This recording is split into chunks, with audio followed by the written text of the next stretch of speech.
اے انسان، تو کبھی اپنے آپ پہ غور و فکر کر، تو کیسے پیدا ہوا، تو کس چیز سے پیدا ہوا؟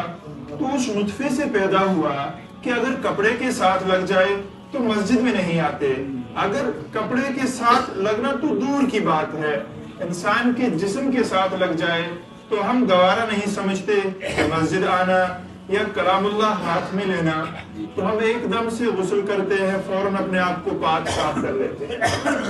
اللہ نے ہمیں اس سے پیدا کیا ہے، اس بات کو ہم نے ماننا ہے۔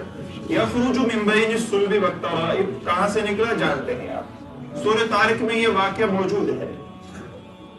اللہ جل شانہ ارشاد فرماتے ہیں پارہ نمبر 18 میں، اے انسان تو غور کر ذرا، میں نے تجھے کس طریقے سے پیدا کیا، کیسے پیدا کیا، کیسے سانچے میں ڈال کر پیدا کیا۔ پھر انسان تو اتراتا ہے، تکبر کرتا ہے۔ تکبر کس کام کا؟ اگر سوچ ذرا، یہ آنکھیں جو تجھے سامنے کی طرف دی ہیں، اگر یہ آنکھیں یہ پیچھے کی جانب ہوتی، اور جو یہ زبان ہے اگر یہ جو نیچے کی جانب ہوتی جہاں پہ ہماری ٹانگ ہے، جو ہاتھ ہیں اگر یہ پیچھے کی جانب ہوتے جہاں پہ ہماری کمر ہے، تو سوچے ہم کھانا کس طریقے سے کھاتے؟ یوں ہاتھ لانا تھا، پھر کھانا اٹھانا تھا، پھر دکھانا تھا، پھر منہ میں ڈالنا تھا۔ کتنی دشواری کا کام ہے۔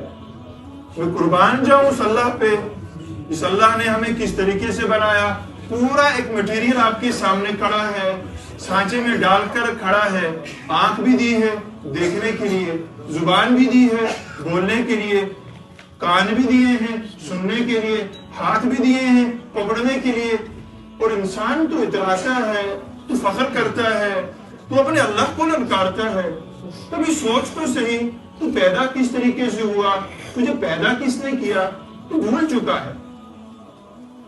پھر اللہ تعالیٰ یہ نہیں کہ اللہ تعالیٰ نے انسان کو پیدا کیا اور چھوڑ دیا کہ جاؤ جو مرضی دنیا میں کرتے ہو کرو، عیش کرو، مستی کرو، گاڑیاں چلاؤ، گانے سنو، میوزک انڈسٹری میں جاؤ، تم ڈھول بجاؤ۔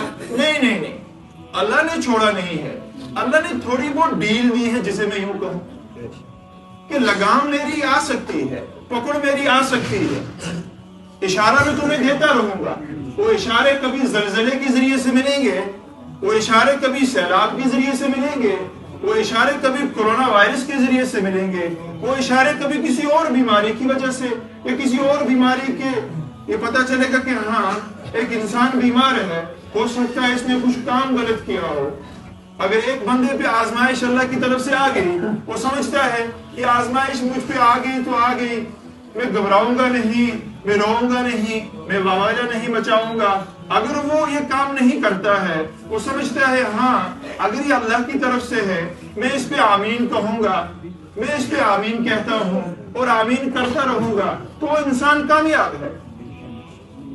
اگر اس نے واویلا مچا دیا، اگر وہ رونے بیٹھ گیا، ہائے رے میری قسمت، مجھ پہ یہ مصیبت کیوں آئی، مجھ پہ یہ پریشانی کیوں آئی، اگر میری آنکھ میں اس آنکھ سے دیکھ سکتا، اور یہ آنکھ ہماری نہیں ہے، یہ اللہ کی ہے۔ ہم دنیا میں بجلی استعمال کرتے ہیں، ٹھیک ہے جی، آج کل بجلی کے ذریعے بات آ گئی، بجلی 2 دن آئی اچھے سے، تیسرے دن پھر آنکھا جھپٹی 1 گھنٹے کے لیے آئی، 1 گھنٹے کے لیے چلی گئی۔ ہمیں کتنی پریشانی، کتنی مصیبت، ٹھنڈا پانی، ٹھنڈے پانی سے وضو کرنا ہے جی، ٹھنڈے پانی سے اٹھنا بڑا مشکل، پھر ایسے نماز اٹھتے ہیں، ایسے آتے ہیں جی نماز پڑھنے ہیں، گرم پانی ہے، لیکن ایسے صبح اٹھتے ہیں ٹھنڈا پانی، تو ٹھنڈا پانی میں نماز پڑھا ہوگی سحر، تو کتنی ایسے پریشانی ہوگی۔ اللہ تعالیٰ پریشانی تھوڑی دیکھتا ہے انسان، یہ تو ہم دیکھتے ہیں پریشانی۔ ایک دن بجلی کیا چلی گئی، ہمارا نظام درم برم، ہمارا گیزر سسٹم، الیکٹریسٹی سارا سسٹم، موبائلوں کا سب درم برم۔ تو ذرا سوچیں، اور ہم اس کے پیسے بھی کاٹتے ہیں، 300 روپے بل آ گئی جی، 500 روپے بل آ گئی جی اس کی، پھر اگر ہم پانی استعمال کرتے ہیں اس کا بھی الگ سے بل دینا پڑتا ہے۔ لیکن میں قربان جاؤں اس اللہ پہ، ہم ان آنکھوں سے دیکھ رہے ہیں، ہم ان آنکھوں سے صحیح بھی دیکھتے ہیں غلط بھی دیکھتے ہیں، کوئی بل نہیں ہے، ہم ان آنکھوں سے اچھی چیزیں بھی دیکھتے ہیں اور بری چیزیں بھی دیکھتے ہیں. اللہ تعالیٰ کوئی ٹیکس وصول نہیں کر رہا. ہم ان ہاتھوں سے اچھی چیزیں بھی پکڑتے ہیں اور بری چیزیں بھی پکڑتے ہیں.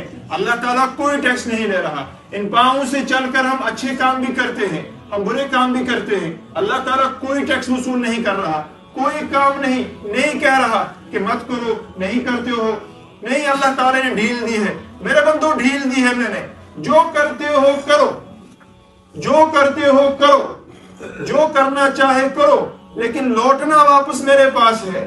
حساب میں لوں گا, حساب کوئی اور نہیں.